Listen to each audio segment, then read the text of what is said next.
पुणी रायगड़ जिले में काल बैशाखी रचिछि तांडव। प्रबल वर्षा और पवन रे उड़ी जाइछि घरर छपर। तेणु वर्षा पानी घर भितर पशि धान चाउल समेत अनेक आवश्यक सामग्री नष्ट हो जाइछि। विशेषकर काशीपुर ब्लॉक टिकरी पंचायत अंतर्गत गोकुलमुंडा ग्रामर स्वर्गत सीतिया माझी घरर छपर उड़ी जाइथिबारु परिवार लोक माने बहु असुविधार सम्मुखीन हेउछंती।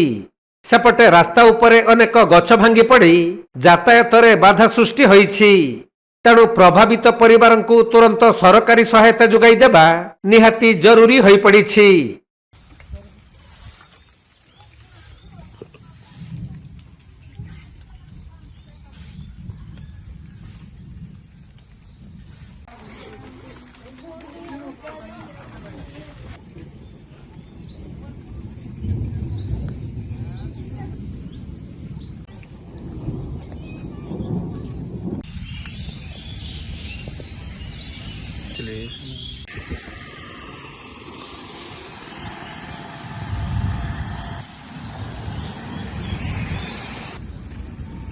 रायगड़ू प्रफुल्ल कुमार बेहेरा रिपोर्ट, कोणार्क लाइव।